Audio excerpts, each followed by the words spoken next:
Bihar SSC 10+2 के छात्र दिन रात पूरी मेहनत के साथ पढ़ाई कर रहे हैं, लेकिन उसे ये नहीं पता है कि एग्जाम कब होने वाला है। छात्रों के बहुत सारे मैसेज आते हैं, कॉल आते हैं कि कब तक में एग्जाम हो सकता है। उसकी तैयारी पूरी हो चुकी है, वो बस एग्जाम का वेट कर रहे हैं। एग्जाम का अभी तक कोई अता पता उसे दिख नहीं रहा है। क्या कुछ संभावनाएं हैं, क्या अंदर की खबर है? देखिए, रमांशु सर हमारे साथ है, चलिए सर से बात करते हैं और सीधा जानते हैं जो तैयारी पूरी हो चुकी है उसे कैसे बूस्टअप दे। चलिए सर से बात करते हैं और इन चीजों में। सर, और ड्यूटी में आपको बहुत स्वागत बहुत बहुत धन्यवाद है। आपका। सर, जिस प्रकार से कहीं ना कहीं तैयारी कर रहे हैं पूरा बिहार एसएससी के छात्र, और उसे ये नहीं पता है कि एग्जाम कब होने वाला है। सर, कब होने वाला देखिए, दरअसल अक्टूबर का डेट था है? जब जो है फॉर्म सारा भरा जा रहा था। और फिर उसका कई बार जो है फॉर्म भरने के बाद चूंकि नंबर ऑफ स्टूडेंट्स ज़्यादा थे, बहुत सारी कमियां थी, हम्म, तो फॉर्म सुधारने को उनको बहुत सारा मौका दिया गया और फिर एक बार मौका दिया गया 28 मई तक। यानी मई का पूरा महीना आपको निकल गया। ये अभी फॉर्म सुधार हो रहा है, हम्म। अभी एग्जाम की तैयारी नहीं हो रही है।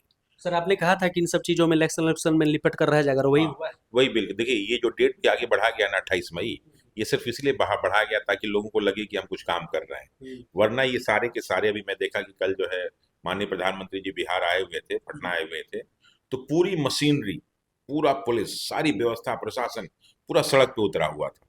यानी इलेक्शन में एक एक व्यक्ति लगा हुआ है, जी। सारा रास्ता जाम है। तो जब एक व्यक्ति के आने से इतनी सारी चीजें हो रही हैं, तो नो डाउट इलेक्शन में पूरे के पूरे लगे होंगे। जी। और खासकर जो बड़ा पुलिस महकमा होता है, जो स्कूल प्रशासन है, वो सब इस काम में बहुत ज्यादा उसको लगना पड़ता है। इसलिए ये सब उसमें लगे हुए हैं और इसीलिए 28 मई का टाइम दे दिया गया ताकि लोगों को लगे कि कुछ काम हो रहा है। हम्म, अब 28 मई तक फॉर्म में जो करेक्शन करना है लोग करेंगे। उसका तो बिहार एसएससी को तो टाइम चाहिए, तो कम से कम 2 महीने का टाइम वो लेगी। हम्म, तो जून जुलाई का महीना उसमें चला जाएगा उसके पास। अगस्त में बिहार पुलिस का डेट जो है एक्सपेक्टेड है। अभी बिहार सिविल कोर्ट की एक बहुत बड़ी वैकेंसी है, वो भी एक्सपेक्टेशन यही हो रहा है हम्म, कि हो सकता है कि जुलाई में या हो सकता है सितंबर में। तो जुलाई सितंबर में ये है। फिर जो है सेंट्रल एसएससी के बहुत सारे एग्जाम वो लाइन अप हैं। जी। उसके अलावा जो है बिहार जो है टीचर वाली जो वैकेंसी जो कैंसिल हुई थी वो, और प्लस जो नई आने वाली थी वो भी उसका अगस्त में एक्सपेक्टेड डेट था। तो इसलिए कुल मिला के 4-5 वैकेंसीज लाइन से। हम्म, और उसमें जो है पुलिस वाले ने दे दिया कि भाई हम अगस्त में एग्जाम कराएंगे। हम्म। यानी कि अगस्त से लेके सितंबर तक का वाली डेट फिक्स है। तो अगर बिहार एसएससी में 1% भी संभावना होगी ना एग्जाम होने की, तो वो अक्टूबर में हो सकती है।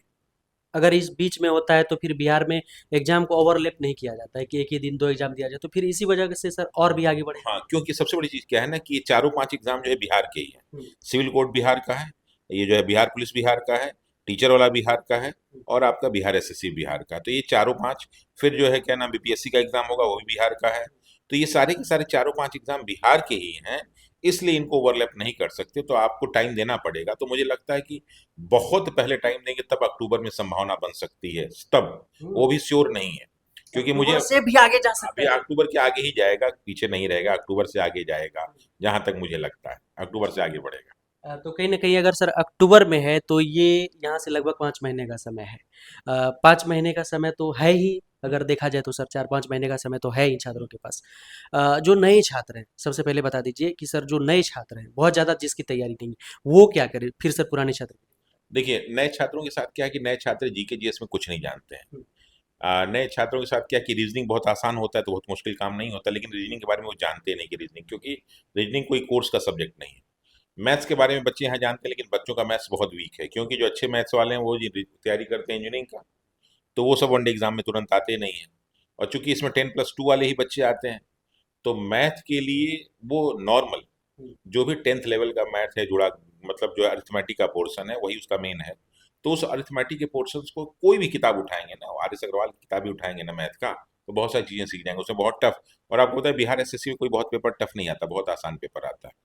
पिछले बार भी बहुत पेपर आसान था, इसलिए मेरिट बहुत ऊपर चली जाती है। तो मैथ्स और रीजनिंग, ये जो 75 नंबर का क्वेश्चन, अगर इसमें बच्चे प्रयास करें तो आराम से 60 नंबर पा सकते हैं, बहुत मुश्किल काम नहीं। हुँ, फिर जो आपका साइंस का पोर्शन है और उसका जो है जीके जीएस का पोर्शन, ये भी 75 नंबर का है। हुँ, तो इसमें बहुत सारे ऐसे बच्चे हैं इनका साइंस बहुत कमजोर होता है, वीक होता है। लेकिन साइंस के कुछ लिमिटेड चैप्टर हैं, उनको अगर बार बार वो पढ़ेंगे, जिससे बार बार क्वेश्चन आते हैं, हुँ, बिहार एसएससी का वो क्वेश्चन पेपर उठा के देख लेंगे जो भी है, अब तक जितना भी हुआ है, तो उसमें एक लिमिटेड जो है चैप्टर होते हैं, उसी से बार बार प्रश्न पूछे जाते हैं। उनको एकदम वो मगअप कर लें, उसमें कुछ भी आ जाए तो उनसे छूटे नहीं। ठीक है। इसके अलावा जो आपका जीके जीएस का पोर्शन, तो उसका एक बहुत बड़ा पोर्शन 50 क्वेश्चंस का है। तो उसमें अगर आप 20-20-25 क्लास सब में टाइम दे देंगे, 20-20-25 घंटे, तो मुझे लगता है वो कवर कर लेंगे। तो जितने नए बच्चे हैं वो तो इसको फॉलो करें। और जो पुराने बच्चे हैं जिनकी तैयारी लगभग कंप्लीट है, तो वो क्या करें कि जो भी नए प्रकार का जो भी सेट हो, वो पहली चीज। हम्म, और दूसरा, जो सेट आप कई बार लगा दें उस किताब को अब हटा दीजिए। अब ये कई बच्चे क्या करते हैं कि एक ही सेट को जो है शुरू से अंत तक कई साल लगाते रह जाते हैं, उसको हटाइए। और अपना ग्रुप बन गया होगा तो 10 लोग के ग्रुप को यही ड्यूटी दीजिए कि तुम किताब से छांट छांट के लाओ ऐसे क्वेश्चन जो हमसे सॉल्व ना हो, हम्म, और उसके बाद उस पर डिस्कशन होगा। तो उससे सबसे बड़ी चीज़ क्या होती है कि लड़कों में क्यूरोसिटी बढ़ेगी। जब वो नंबर कम आएगा तो उनमें फिर जज्बा बढ़ेगा, फिर आपस में कंपटीशन बढ़ेगा, तो इसमें वो और पढ़ने की कोशिश करेंगे और रोमांच बना रहेगा। हम्म, वरना वही आप एकदम रटे हुए हैं कि भाई राष्ट्रपति का शपथ किस में है, तो रटे हैं 60 में। हम्म, महाभियोग कितना है, तो 61 में। अब इसको हटाइए, इसको थोड़ा सा और आगे बढ़ाइए। ठीक है, कि भाई उस पर राष्ट्रपति पे महाभियोग लगाया जाएगा तो वो किस अनुच्छेद में आएगा। अब इस तरह की जो है नई नई चीज़ों को लाइए, नए नए जो है क्वेश्चन पेपर सॉल्व कीजिए, तो उसका आपका रोमांच बनेगा। बाकी जो एग्जाम में तो पैटर्न आता है वो आएगा ही। तो इस समय जो पुराने बच्चे हैं उनको अपना जोश और जज्बा बरकरार रखने की जरूरत है, पढ़ने की कम जरूरत है। और जो नए बच्चे हैं उनको पूरा का पूरा जोश जज्बा कम रखें वो, और पूरी की पूरी पढ़ाई पे ध्यान दें। क्योंकि लगभग लगभग मुझे लगता है 1 साल का टाइम किसी कंपटीशन के लिए काफ़ी होता है। तो अगर ये इतना कर लेंगे तो मुझे विश्वास है कि बिहार नए एसएससी में। नए छात्रों के लिए सर क्या क्या सही रिसोर्सेज? देखिए, रिसोर्सेज में मैंने उनसे कहा कि जो नए बच्चे हैं वो करते क्या है कि उनको समझ में नहीं आता, मार्केट में जाते हैं तो पूछते हैं कि भैया हम क्या पढ़ लें। तो सब लोग पहले उनको लूसेंट कहते हैं कि बेटा लूसेंट एक बार रट लो। अब लड़का क्या होता है कि मैं आपको ईमानदारी से बताऊं कि कोई भी लूसेंट वाला बच्चा कहे कि एक बार पढ़ के मुझे याद हो गया, तो नहीं याद होता। लेकिन वो पढ़ेगा ही लूसेंट, क्योंकि उसके पास एक ही किताब ऐसा लगता है जिसमें जो है सारी की सारी चीज़ें उपलब्ध हैं। तो उसको कोई और किताब नज़र ही नहीं आती। और बचपन से उसके पिताजी भी उसको यही सजेस्ट किए थे, बेटा लूसेंट पढ़ना। तो नो डाउट लूसेंट पढ़ते हैं। जबकि मैं आपको बता दूं, लूसेंट जो है ना, तैयारी करने वाली किताब नहीं है, लूसेंट रिवाइज करने वाली किताब है। जब अपना पढ़ाई आप कर लेते हैं तो उसके बाद अगर आप लूसेंट रिवाइज करें तो जो चीज़ें आपकी छूट गई हैं वो उसमें शामिल कर लीजिए, तो आपको लगता है कि अब हमारा कुछ छूटा नहीं। क्योंकि लूसेंट कोई गाइड या किताब नहीं है। लूसेंट प्रीवियस ईयर्स के क्वेश्चंस को वन लाइनर बना दिया गया, बस यही। तो आप लूसेंट सॉल्व कीजिए या प्रीवियस ईयर्स के क्वेश्चन सॉल्व कीजिए, दोनों सेम होता है। अब स्वाभाविक है कि जिस जो है टॉपिक के बारे में आप कुछ नहीं जानते उसके फैक्ट को कैसे याद कर लेंगे, वो मुश्किल काम होता है। तो ये हर बच्चे के साथ मुश्किल होता है। कोई कहेगा कि हम आपको 10 दिन में लूसेंट रटा देंगे, 15 दिन में। आप खुद ही रट के में दिखाइए तो मान जाएंगे? नहीं, नहीं संभव है। और फिर रटेंगे तो 1 महीने बाद भूल जाता है। तो ऐसे कंडीशंस में अगर आप लूसेंट पढ़ रहे हैं तो हम उसको मना तो नहीं करेंगे, चलो भाई पढ़ो, कोई दिक्कत नहीं है। लेकिन कोशिश कीजिए कि कुछ जो है एथेंटिक बुक्स मार्केट से मिल जाए। जैसे एथेंटिक्स बुक्स में आप गए कि भाई मार्केट में क्या है, तो आप देखिए पतली पतली बहुत सारी किताबें मिलती हैं। हिस्ट्री की, ज्योग्राफी की, पॉलिटी की, छोटी छोटी पतली पतली किताबें जाके मार्केट में खोजेंगे मिल जाएगा। उसमें से कोई भी एक उठा लीजिए और उसको एक बार पढ़ जाइए। तो उससे जैसे क्या है कि आप बताएं कि अरिहंत की कुछ किताबें बहुत अच्छी आती हैं, उसको लेके आप बैठेंगे तो देखिए अगर पढ़ना शुरू कर देंगे आप ना, तो एक पूरी किताब को सब्जेक्ट का किताब खत्म करने में आपको 10 से 15 दिन लगेगा। लेकिन उसके बाद फिर आपका कुछ छूटेगा नहीं। तो उसी तरह की कोई पतली पतली किताब मार्केट में सब्जेक्ट वाइज मिले, कुछ ले लीजिए, उसको पढ़ लीजिए, ताकि आपके अगले एग्जाम के लिए भी काम आएगा।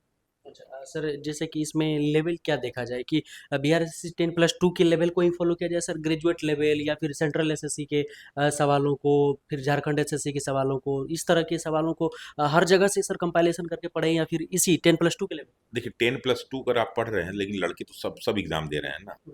तो जैसे एक मैंने देखा है कि मार्केट में पिनेकल की बुक मिलती है सेंट्रल एसएससी के लिए। उसमें क्या होता है कि वो क्वेश्चंस जो है वो कंप्यूटर बेस्ड क्वेश्चन वो लेते हैं, तो उनके पास कलेक्शन ऑफ क्वेश्चंस बहुत ज़्यादा है। तो वहाँ से आप क्वेश्चंस उठाते हैं ना, चाहे एमटीएस का उठाइए, चाहे सीएचएसएल का उठाइए, चाहे वो, तो आपको खूब सारे नए नए क्वेश्चंस मिलते हैं। बाकी जगह आपको नए क्वेश्चंस, अगर आप स्टेट का कोई भी उठाएंगे या कोई बुक उठाएंगे तो आपको नए क्वेश्चंस नहीं मिलते हैं।